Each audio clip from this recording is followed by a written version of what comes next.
Good morning and welcome to Roll Call, TTSH Nursing's very own podcast brought to you by the Centre for Asian Nursing Studies. I'm Kim and thank you for joining us for this episode. So I'm very excited for today's episode because we have two absolute nursing legends here with us today. Between them, they've clocked decades of experience, countless stories and enough wisdom I'm sure can fill an entire library. They've seen nursing transform in ways that many of us can only read about, and today we get to hear it straight from them. So would you please join me in welcoming Sister Senifah and Sister Wong. Hi.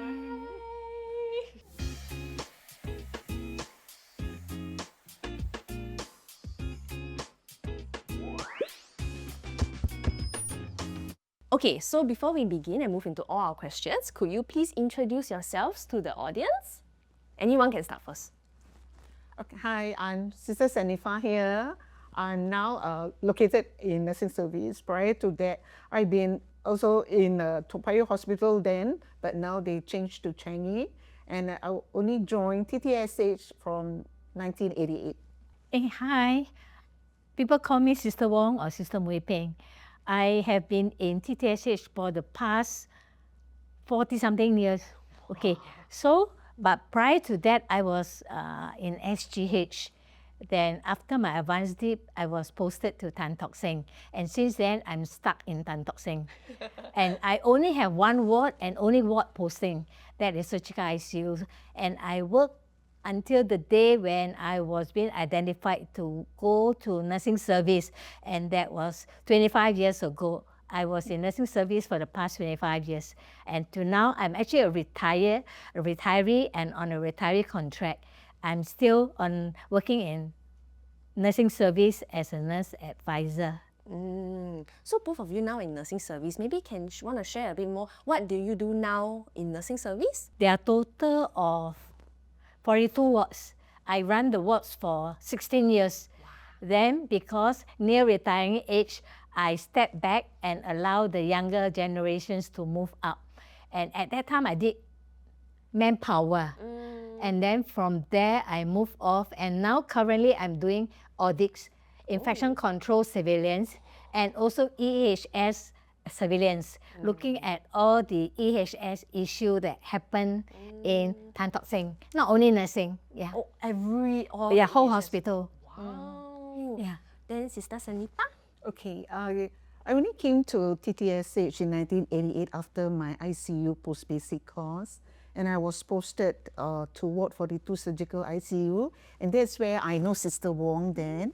Yeah. So when our hospital became restructured, I was then working in the clinical area till my retirement. So right now, I'm a retiree. I'm retiree and just posted to nursing service this year in January 2025. And my role there is more of a writer, meaning for any awards writing. So of course, the nomination that was given to me, more or less, I write, not only write for them, but give some juicy stuff in the write-up. And as well as in charge of the nursing service fund to keep track monthly of the income and the expenditure of the nursing fund utilization. That's my current role. Okay, so now that we've spoken about what you're doing currently, let's go back to the past. And I want to ask you guys, when and why did you join nursing? When I was in the school, I was in the Red Cross Society. And to be very frank, nursing is not my first choice. Right after school, I applied for airline. Can imagine, right? The moment she told me that time, I was like, I can completely imagine. Yeah, and that time, those days, right, it's not SIA yet. They call it as Malaysian Singapore Airline. For those that born during my era, they will know this is the first airline. So went through the interview, which is 2 rounds of interview, quite tough interview. And when was about to join, I was being held back by my late grandfather, because at that time in the early 70s, there were incidences of airline hijacking. Yeah, and then he was worried about my safety. And he was the one who proposed to for me to join nursing since I was in the Red Cross Society then. So that's how I landed from 1972 after I left school till today. My passion did not develop until when I was actually in Sec 3. So in Sec 3, when my mom fell ill, I remember she was admitted to Alexandra, my late mom, she was admitted to Alexandra Ward 2. Then I was being assigned by my elder brother to keep my mother company. So at that time, when I was in the ward, outside the ward, the corridor, I sat there in the night as I observed all the nurses that's moving in and out of the dark, dim wards. Then the thought come to me, I want to be a nurse. And from then onward, I set my mind and I have never changed until today. I have not regretted being a nurse. Okay, be it the hard days, bad days, I'm still very, very grateful that I stay on until today. So I am a nurse. And over the years, through hard work, through all the mentorship from the seniors and colleagues, I moved up the career ladder to be a deputy director. For the past, cannot remember how many years. Since 2010, I became assistant director till now. That's my career. And I'm still very proud that I'm a nurse and I've chosen this career. Yeah. Okay, so since we talked about why you joined nursing, right? I don't know whether you guys can see, but there are some things on the table that sisters have kindly brought for us to show us all from the younger days, from the past. So I think this is the perfect time because I wanted to ask next, could you paint a picture of what nursing was like when you joined? So actually, before we started rolling, right, we were all seated outside together going through a whole brought so many photos and photo albums and all that. So these were some of the pictures that we chose. So maybe you want to start, maybe we can start with the solo pictures of you both first. Then after that we can go into the group pictures. Anyway, I have here is where we started school, when we joined the school training, right? Is at Outram Road, which is at the Singapore General Hospital. So it looks like it became like a mandatory for us to take picture, at the entrance of our school. There is School of Nursing, which doesn't exist now. So a bit vain then because it's still young. So we took with a colleague.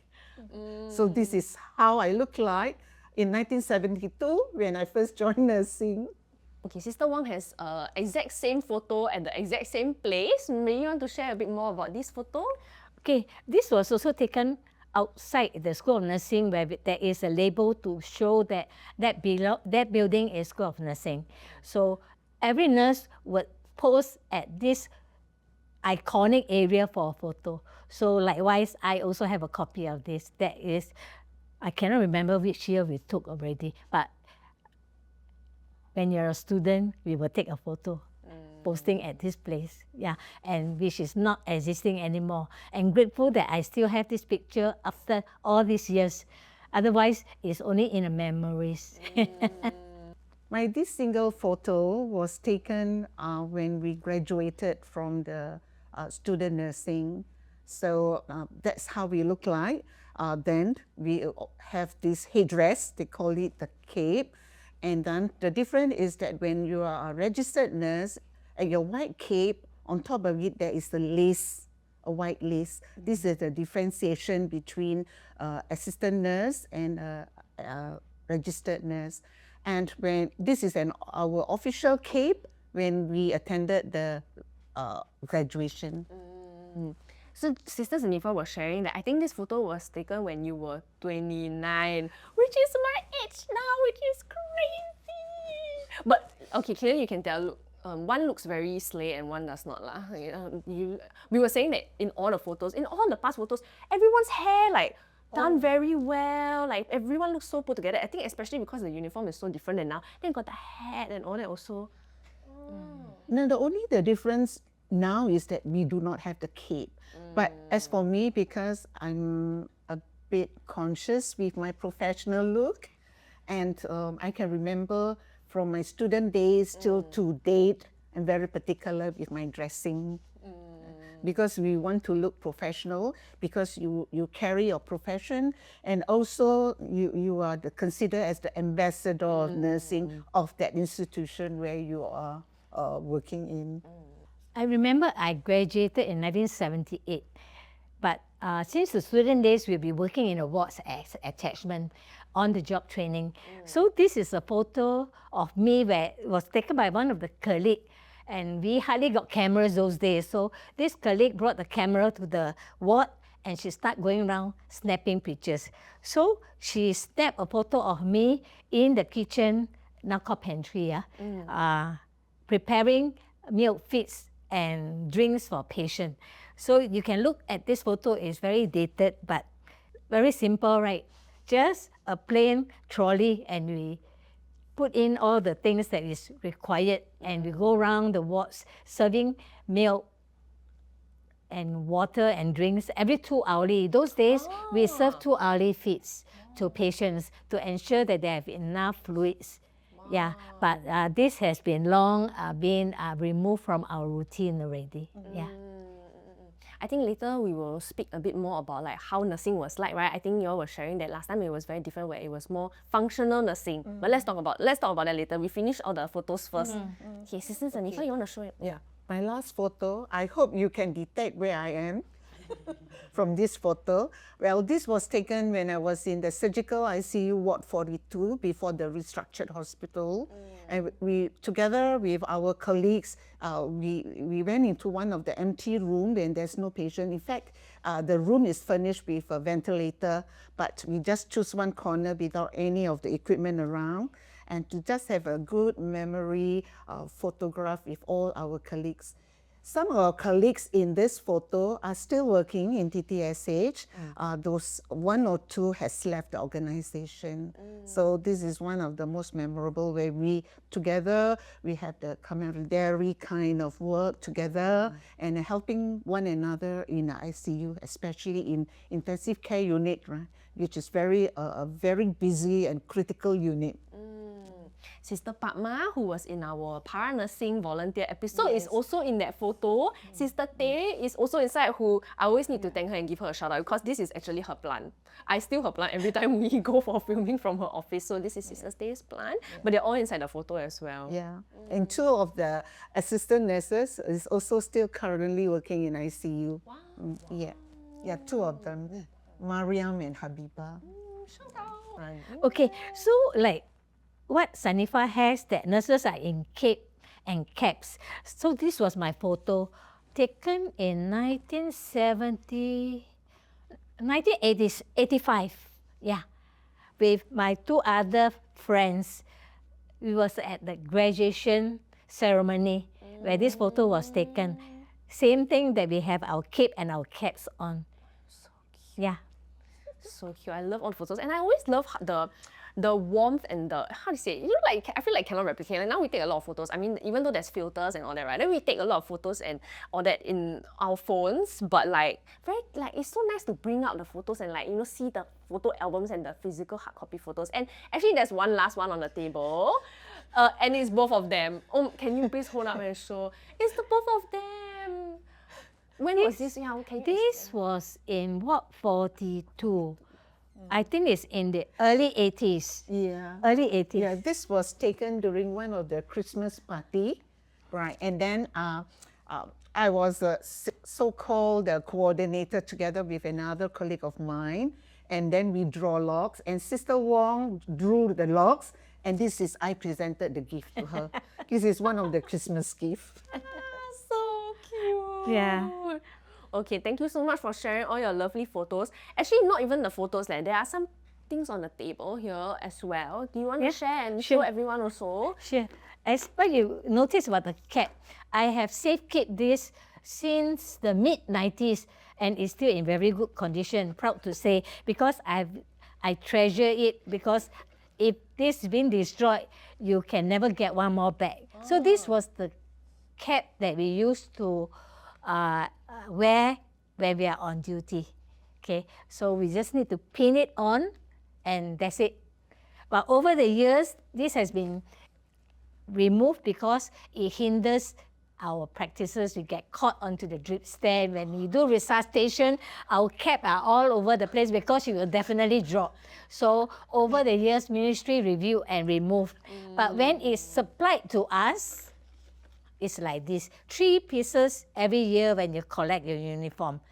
So imagine if I wear this cap, it's going to look very, very, very flimsy. So what we did is we spent it to the shop to get it starched up to be so stiff. Then it can last us for 1 year, 3 caps. And once it's dirty and stained, we will change a new one. So 1 year we have 3 caps of this. This cap, I save it because the material is very good. Okay. After reusing the cap, we washed it and undo all the seams, cut it off, and make it to a bag, very good for squeezing coconut. I still have that one that I saved for the coconut squeezing still at home. So this is very precious to me. Yeah. Wow. Oh, you're so cute. Wow, and you really preserved it very, very well. Yeah, it's a treasure. So it has been kept in a box in a corner of the cupboard right on top. When you asked me that day, I thought don't have. I dig it over the weekend, I found it. Yeah. So I'm very proud to show to my junior colleagues that this was what we used to have in the past. But another thing I'm proud to show is, ta-da! I have reached my 50 years milestone as a nurse. Yeah. And this year, This year, yeah. I just received it last week. So this is likewise, Senifah also have received hers, but much earlier. Much earlier. So this is a milestone of the years of service as a nurse. And which is what I've been looking for. When people tell me you can move somewhere, I say no, I need to get my long service 50 years first. And also a little medallion. But this year a bit disappointed. It's not gold anymore. It's just a yellow stone. But nevertheless, I'm still very happy with it. Thank you. Okay, so guys, if you ever think of leaving, you better stay for that long service award, okay? Okay, thank you so much for sharing. So I think maybe now we move more into like the different practices. How was it like? I want to find out more. So how has the nursing profession and patient care evolved over the years? How different is it now? Very, very different, right? Yeah, it's very much different. Yeah, very much different is because of those days, right, during my years as a RN, we do functional nursing, and then each of us have a different role. And those days we have one RN that is as a in charge, and we also have a RN as a second senior. And the responsibility of the second senior is to serve all the whole ward medication and injection, and at the same time the entire dressing. All this is done by the second senior. Wow. One ward has about how many patients? 40. It's around there, 40. So the whole shift just giving medicine and doing all the dressings? Yes, do dressing, self-medicine, yeah. And the RN in charge, right, they will follow the round and update the changes. And those days, the changes is not via the computer. We don't have computer.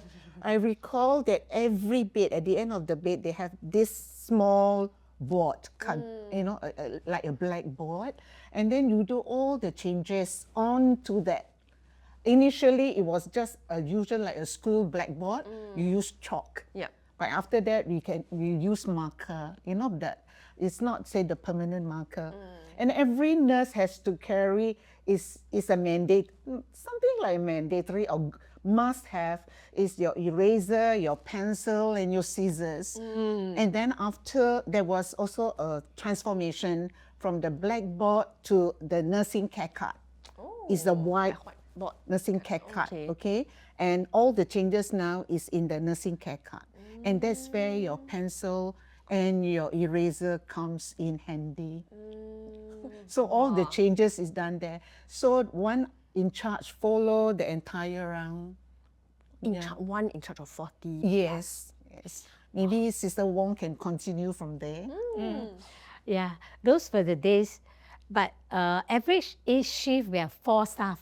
on duty. One in charge, one second senior, one fit nurse, and a temperature nurse plus runner, and doing all the admissions. But we find that we can manage the work because everybody run very fast. And also, I think those days we do not have computers. Everything is by hard copy, by instruction. So our communications are much better. Much better to say that changes will be related. If it's injection, it will be related to the second senior, the instructions will be given. If there are changes in the diet, in the feeds, patients supposed to go on nearby mouth, this will be the fitness duty. Yeah, so this is how we segregated our work. And the temperature nurse have to do showering of all your patients in the ward. Hygiene. All the hygiene care, yeah. I see. So we segregated, but nevertheless, we all share. Okay, when I'm doing something, she needs help, we will help each other. So it seems to be very closely knitted. Yeah, that's why until today, our relationship is still very good. No doubt days that we have, what do you call that? Not the same opinion, but we will be able to trash it out. Yeah, those are the days. Just to add on, although we have a very distinct assignment given to, but we never draw a line, never talk about death. And we each of us will just help one another. And we find a great satisfaction because we look after the patient as the entire holistic care. Yeah.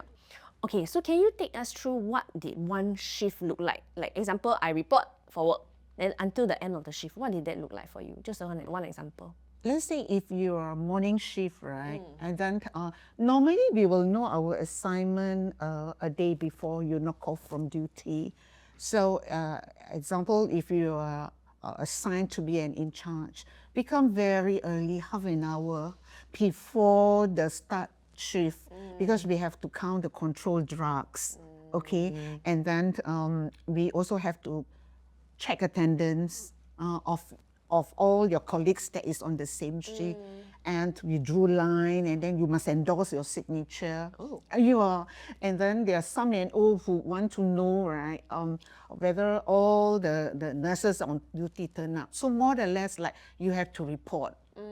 Okay, there's no punch card, of course, but it's by attendance book. And then depending on what is your assignment. So if you're assigned to a runner, for example, then you have to see the list, who are the patients that is supposed to go to theatre, and because you are to send to theatre and fetch them back. Wow. Yeah, so it's very specific to according to your functional assignment. Then you were sharing also that there's a lot of manual work. Like now, I think a lot of us don't have to do anymore, like washing of equipment, folding a lot of things. Can you share a bit more about that? Yeah, okay. For me, I like it kiasu. I always go to work 1 hour beforehand because there are a lot of things to do before you really start duty by taking over the shift. Okay, first, when you get to the ward, you need to go and count your total number of patients. The transfer in, transfer out must tally, and the death, so that you get the correct number of patients. You need to go down and count the head, the empty bed, to make sure all your patients are present. That's number one.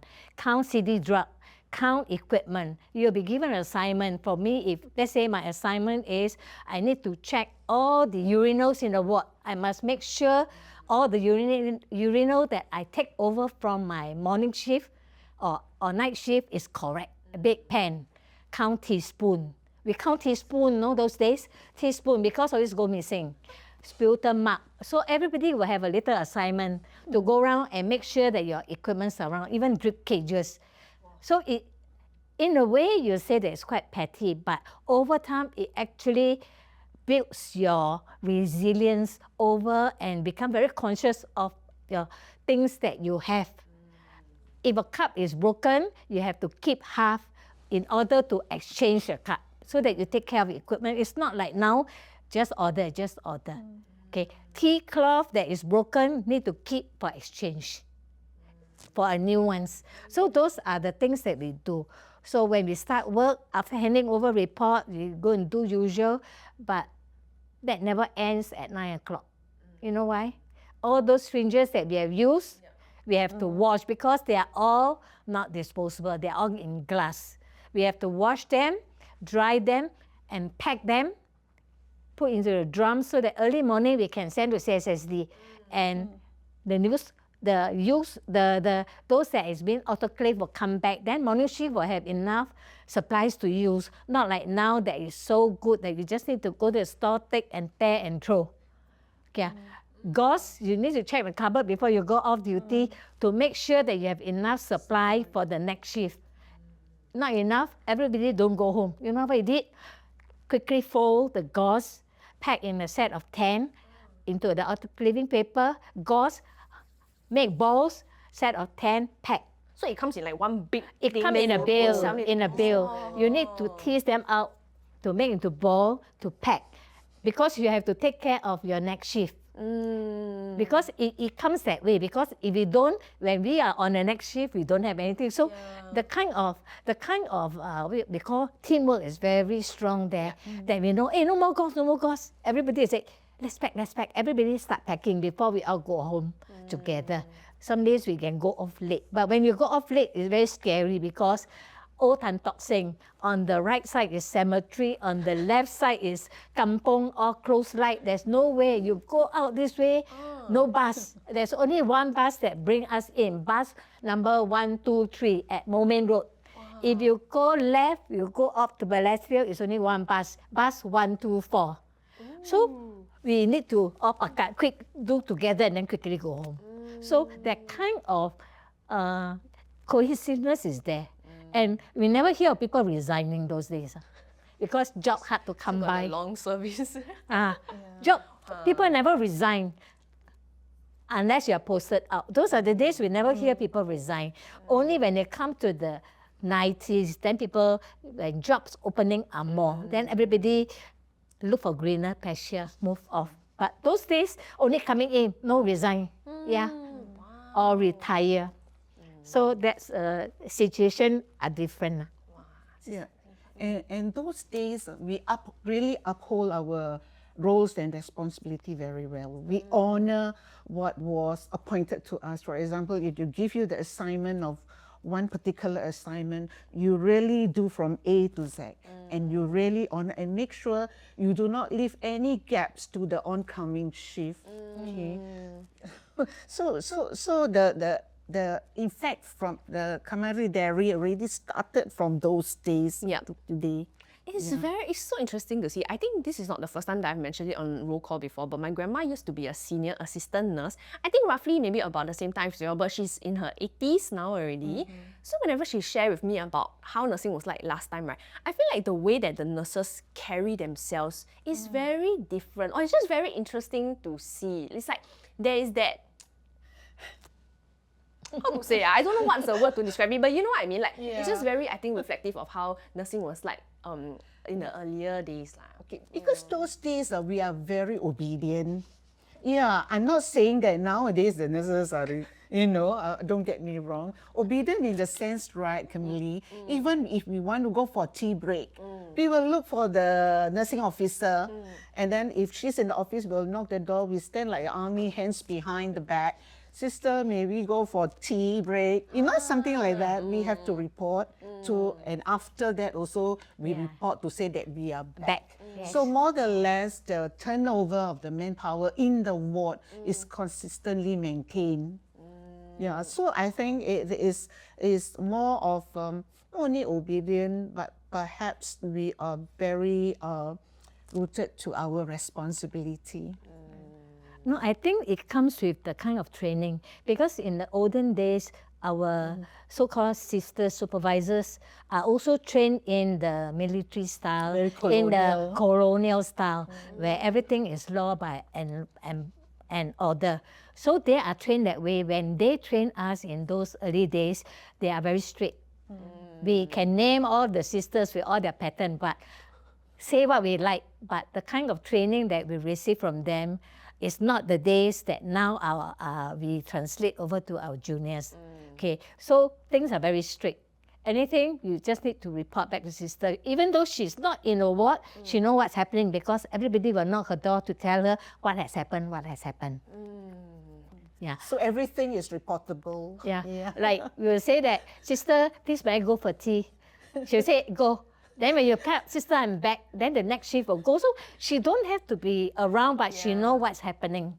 And then another thing is, I used to do, I think most of us used to do, sister, please may I go off? The teaspoon I counted is correct, it's 20.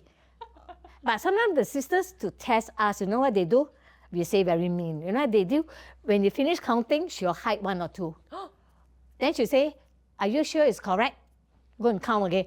Short of 2. She said, you are right because 2 is with me to test you. So you know we cannot cheat to say that, no need to count. Just tell sister correct because she will test us. But in that way, it makes us build the kind of responsibility to say, better count it correctly. Because if not, when sister caught, you kena. You know, that you are not doing the right thing. So those are the kind of training that we receive. So it's a bit different from our juniors now, but we cannot use what we have been done to us on our young junior nurses. Understand. Wow, I feel like this episode, right, could possibly be like 3 to 4 hours long, like a whole like Avengers movie. Okay, but sadly, we have to scoop it down a little bit. And I think I want to ask, right, my next question is, what has been the most memorable moment or case for you in your many years of working so far? Well, I think I did share with Kimberly prior to this shot that I remember very well is I'm a non-milk drinker. I can't stand milk. And those days when I have to prepare milk feeds for the pediatric, I work in the pediatric ward, have to prepare the feeds, and then the feeds is not say very straightforward. It have many kinds, different brand, and different powder, different strength, right? So, I mean, we have to make according to the prescription by the pediatrician. And then at the end of it, after feeding, you have to really manually wash the bottle. You know, you have those brush, the bottle brush, and you go into the kitchen and really brush each bottle. And after that, you have to put it to sterilize. You have to put it into a cage. Okay, the cage is already segmented in squares, and you have to immerse the bottle into a hot sterilizer. The water is very, very hot, and you have to immerse the whole cage into the sterilizer. Sometimes when you misjudge, right, you may also accidentally dip your finger, the tip of your finger, and then you get scalded. Then when you yell, I mean, in pain and yell, you are the only survivor in the room. And we dare not report to our nursing officer instead of getting, you know, empathy or what, right? They will tell you why you are so careless. So we everything we just zip and endure. So that's how our endurance level was very high.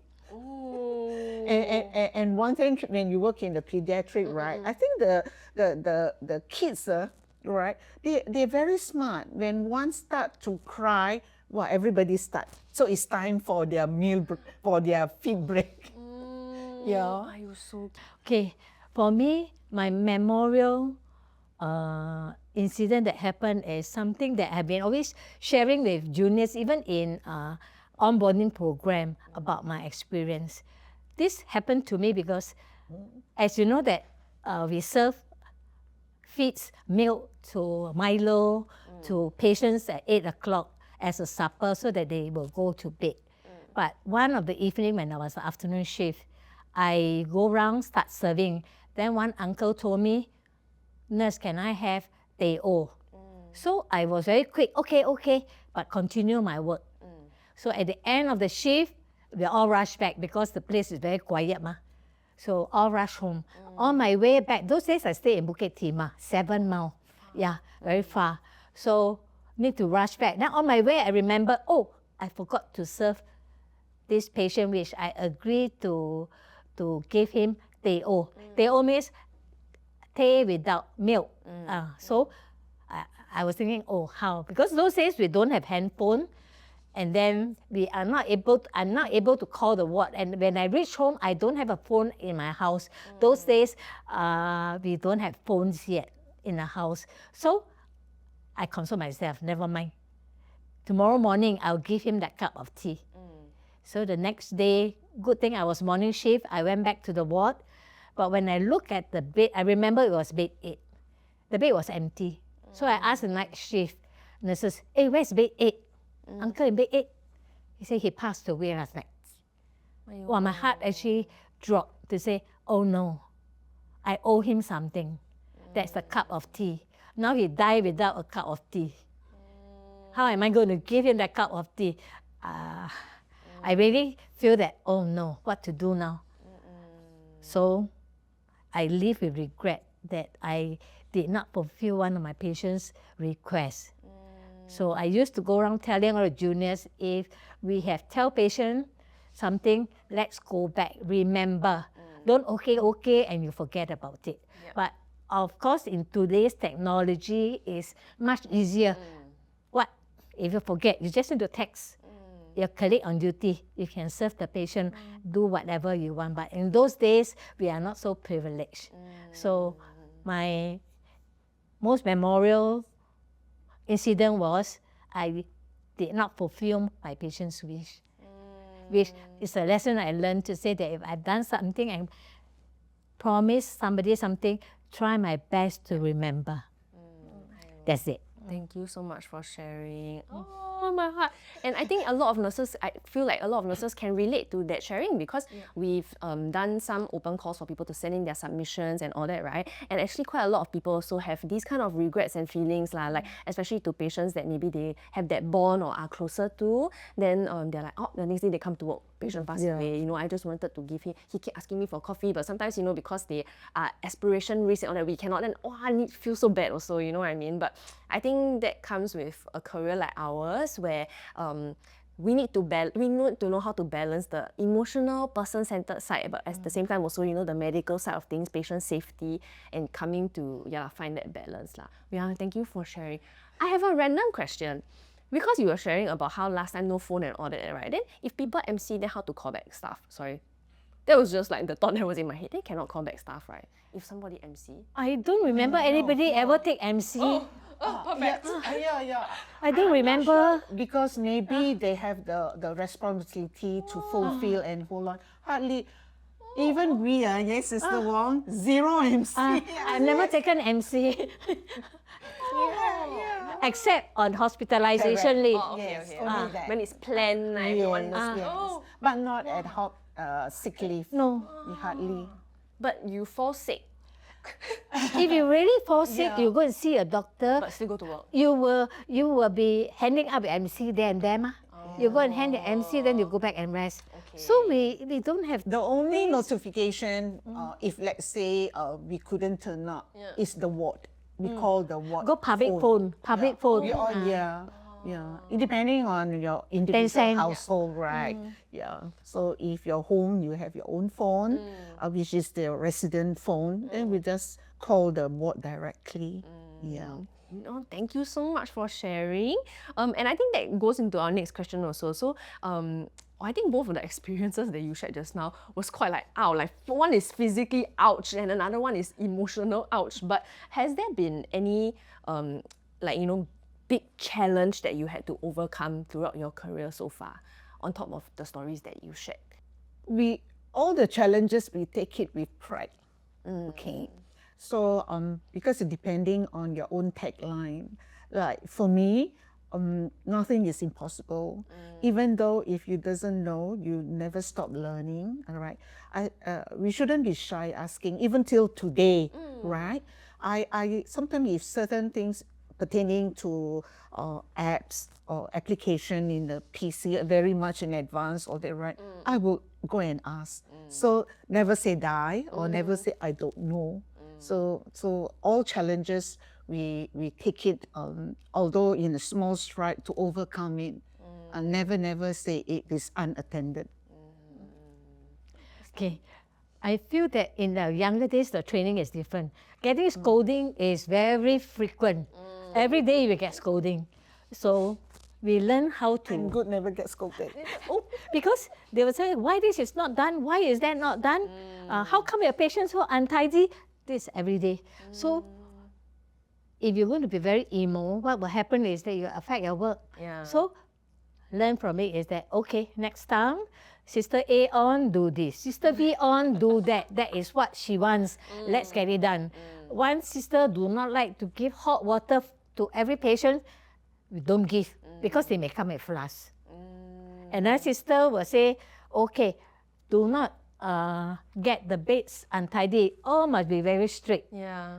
So when we make the beds, all the casters must be in that way. So we learn in that sense to say that what the sisters want, what the ward want for the best of the ward, let's get it done. And then it's teamwork. Everybody will do the same thing. So in that way, if you want to say grumble, no point. Because it's for the good of the patients and the ward. So that's how we survive. Like for me, as I just want to add on, right, every day is a learning process, right? So I see a lot of nursing transformation from manual to now digital, paperwork to now become paperless. So is to have that culture of unlearn and relearn, so that to keep abreast to the current transformation in nursing. Yeah. Wow, so you guys just shared a lot of wisdom and advice, especially for our younger nurses who might be watching, because I think our main audience are nurses who might be of the younger generation, right, mostly. Is there any other words of encouragement or advice that you would like to share with them? I'm sure we are all very keen to hear from both of you. My advice to you all is that, firstly, before you join in any job, secure a job, you must have passion. Okay, with passion, then you will stay long in the service and learn to appreciate what was given to you and what you are holding on to. Okay, and then never, because we are in this industry, for me, I treat every patient as my own family members. How I want my family members to recover, to have a speedy recovery. So our care has to be on the optimal mode so that they can recover. And one happiness to see them is when they leave the ward, walking out of the ward alive and say, thank you, they appreciate you. That makes the day for us. So passion is very important. Apart from passion, of course, you must have those emotions like compassionate, empathy, right? Because without all those, you will never able to execute your nursing task well. Okay, for me, I feel that sometimes it's okay to feel overwhelmed because with this new time and age, everybody feel overwhelmed. And mental well-being is always very important to everybody. So once you get overwhelmed, you will feel that the world is going to crumble down. But to me, sometimes it's okay to feel overwhelmed because it's only with the overwhelm, then what can happen is learning will occur. And learning occur when you're comfort and that means you are not comfortable, then new things will come on and you learn new ways. And always remember, every patient that we have touched or we have cared for, okay, patients will remember the kind of care, the kind of passion that we have provided to them. And usually nowadays, they are very good. They write in to thank the staff. Like the latest case that you read everywhere is that the CSA who have resuscitated a patient along the causeway and bring the patient back to life. So these are the kind of reward that can happen when we come across. So keep it up, enjoy the good work, and hope that you can all achieve 50 years of service in a nursing career. Thank you. Okay, with that, sadly, I think we've come to the end of this episode. Thank you both so much for agreeing to come and join me on this episode of Roll Call. I feel so inspired after hearing this, and I think watching the video, right, when I'm editing it, I feel like I'm going to be even more inspired. So thank you both so much. I hope that you had fun joining us. Thank you for having us also. Thank you. And thank you for listening. And a long letting us story. sharing our old stories. Oh my gosh, okay. I love to hear people yap, and I think that this will be me in the future also. So thank you. Yeah, and if you also want, you can check out this episode on Spotify. And just search us up at Nurses of TTSH, or just search Roll Call, and do follow us at Nurses of TTSH on Instagram and TikTok if you haven't yet. And we'll see you in the next episode. Bye-bye. Bye.